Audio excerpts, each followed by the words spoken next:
Like et abonne-toi à notre chaîne YouTube, où cette araignée grimpera sur ta tête pendant ton sommeil. De nombreux lieux, temples, monuments et villes construites par nos anciens ancêtres sont toujours là pour que nous puissions les admirer de nos jours présents. Cependant, les admirer ne nous dit pas rien sur la façon dont ils ont été construits. Les techniques de construction et les technologies de nos ancêtres sont encore un grand mystère pour nous, et nous pouvons le prouver avec les anciennes merveilles technologiques que vous êtes sur le point de voir dans cette vidéo. Si le but de cette vidéo est de parler des cultures anciennes et de leurs fantastiques réalisations technologiques, nous aurions tort de ne pas mentionner l'ancienne culture Inca d'Amérique du Sud.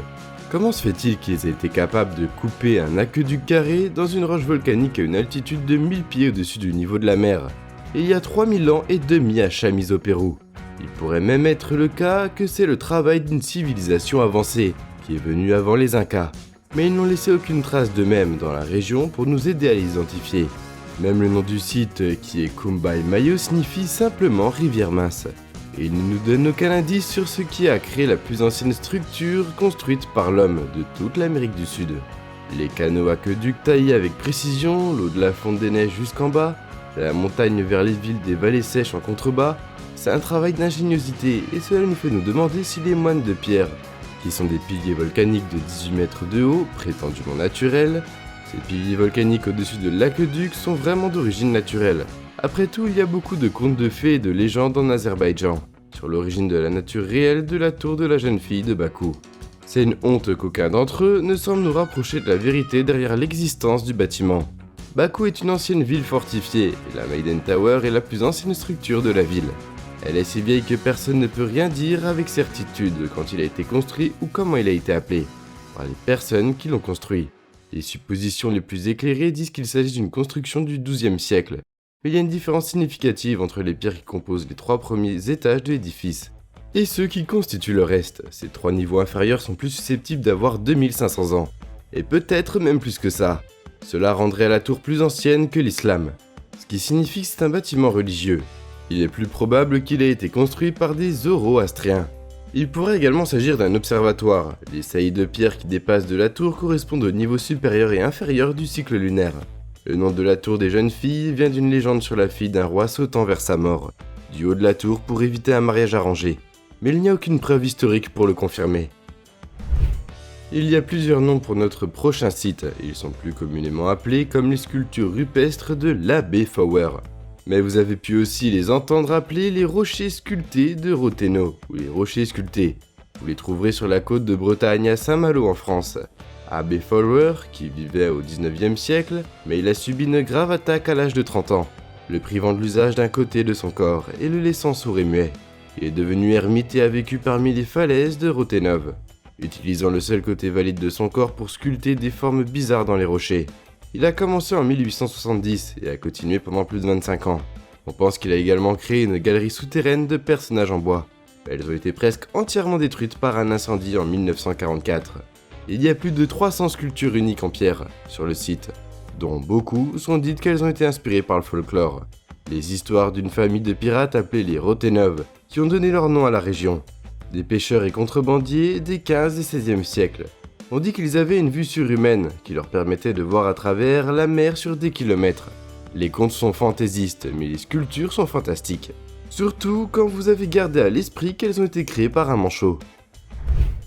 Passons à quelque chose de vraiment époustouflant en termes de sophistication et de taille. Nous parlons de la carrière de Yangshan en Chine. C'est l'endroit où la plupart des pierres utilisées dans les grands monuments de Nanjing ont été extraites. Toutes les pierres qui ont été extraites, taillées et façonnées ici ont été déplacées ailleurs, bien que certaines d'entre elles, comme son colossal acier inachevé, est toujours là. L'histoire nous dit que la création de l'acier a été ordonnée par l'empereur Yongli, au XVe siècle, qui voulait l'utiliser dans un monument pour honorer son père au Ming Chaoling Mausolée. Les ouvriers ont commencé à sculpter la tête, la base et le corps de l'acier avant de sembler abandonner. Sans doute un peu trop impressionnés par la taille de leur création, le corps fait 30 pieds de large, 15 pieds d'épaisseur et 150 pieds de haut. Nous n'avons presque aucune idée de comment ils ont pu possiblement avoir sculpté quelque chose d'aussi énorme, et il n'y a aucune chance qu'ils soient capables de le transporter. Nous ne pouvons pas nous empêcher de se demander ce qui les a convaincus qu'une telle chose aurait pu être possible en premier lieu. Découvrir comment fabriquer et mouler l'acier était une importante avancée technologique pour nos ancêtres, mais quand cette découverte a-t-elle eu lieu? Les preuves suggèrent que cela s'est produit bien plus tôt que ce que les livres d'histoire suggèrent. Disons cela parce qu'il y a des preuves que des pinces métalliques ont été utilisées sur plusieurs temples et mégalithes antiques aussi éloignés que le Cambodge, le Pérou et l'Égypte ancienne, datant de milliers d'années. Les preuves archéologiques suggèrent que de petites pinces métalliques étaient utilisées pour maintenir ensemble de grands blocs de pierre, même dans des bâtiments aussi célèbres que le Panthéon à Athènes. Mais les historiens ont tendance à ignorer les évidences parce qu'ils ne peuvent pas l'expliquer. Les empreintes des pinces sont clairement visibles sur plusieurs pierres adjacentes dans des bâtiments anciens importants, comme le montre sur ces images, mais l'acier a disparu depuis longtemps. L'explication la plus probable est que le matériau a été soit volé, ou utilisé dans d'autres projets de construction, longtemps après que les mégalithes aient été construites. Mais les empreintes restent en place comme preuve qu'ils étaient là autrefois. L'analyse de ce qui semble être des empreintes de pince a révélé des traces de platine, un métal qui ne devient liquide qu'à des températures de plus de 1700 degrés Celsius. Comment nos ancêtres ont-ils pu obtenir cette chaleur, sans parler de l'utiliser dans leurs projets de construction? Les êtres humains ont commencé à récolter délibérément de l'huile d'olive il y a environ 5000 ans. Le processus consiste à faire pousser des oliviers, la récolte des olives chaque année en septembre, les écraser dans un pressoir, puis en recueillant le jus doré qui s'écoule. Dans l'Antiquité, l'huile d'olive était utilisée pour presque tout. C'était de l'huile de cuisson, mais aussi de l'essence à briquet. Elle était utilisée pour fabriquer du savon, mais aussi pour fabriquer des médicaments. Aujourd'hui encore, l'huile d'olive est l'ingrédient le plus essentiel dans la plupart des cuisines orientales. Les procédés de fabrication de l'huile d'olive ont évolué au fil du temps, et nous pouvons voir les restes d'une des presses à huile les plus sophistiquées, dans ce qui reste d'une maison de 4 pièces près du palais de Tel Hazor en Israël. Des parties de l'ancienne machine ont été reconstruites pour que les maîtres puissent montrer le processus aux touristes. Mais le cœur de la presse à huile a environ 2800 ans.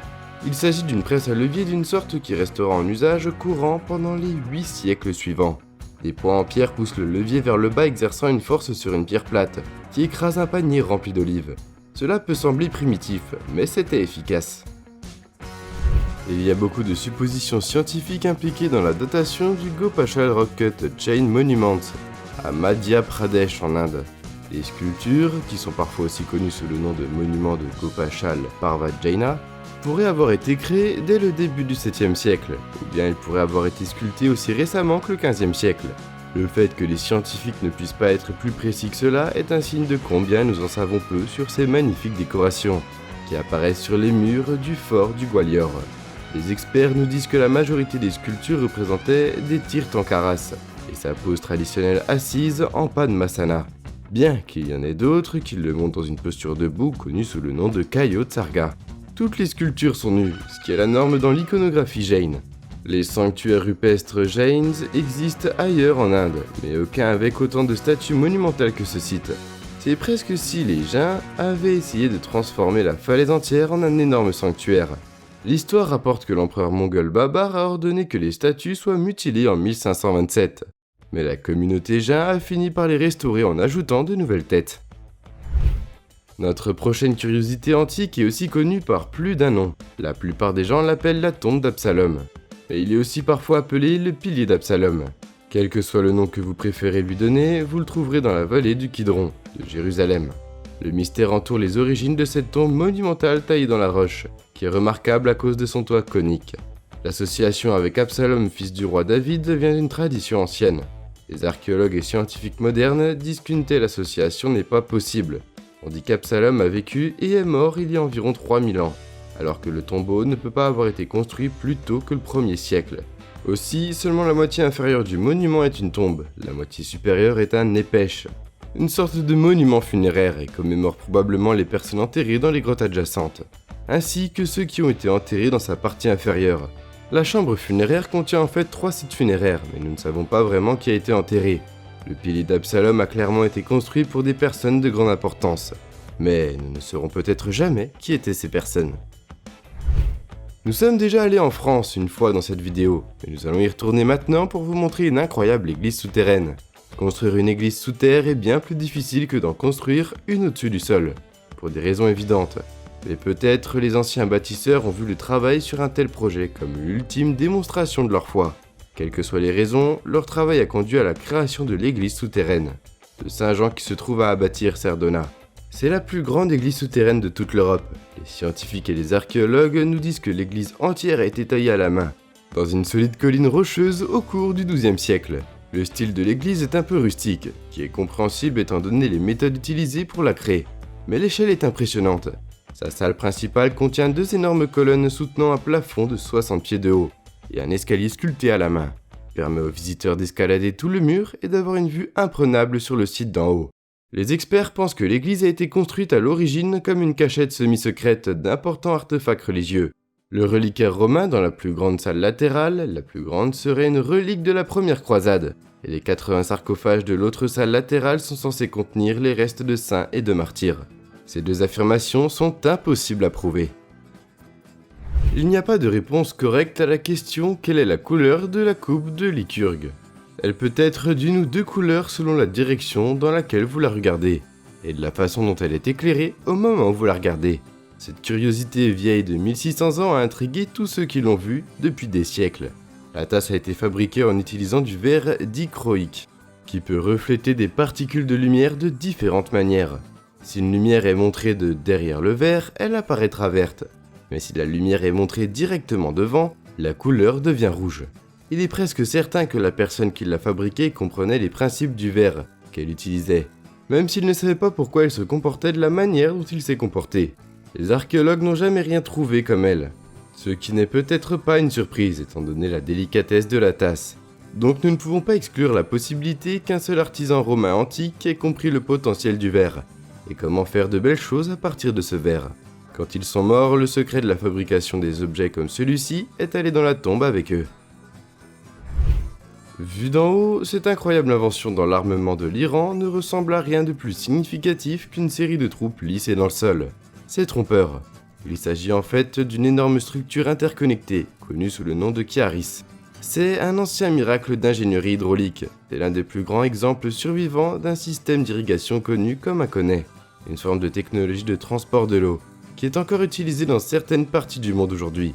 Confronté à la vie dans une plaine aride, il y a 3000 ans. Les anciens Perses savaient que la seule façon de survivre était de faire venir l'eau à eux. Et c'est ce que fait le système de Kiara.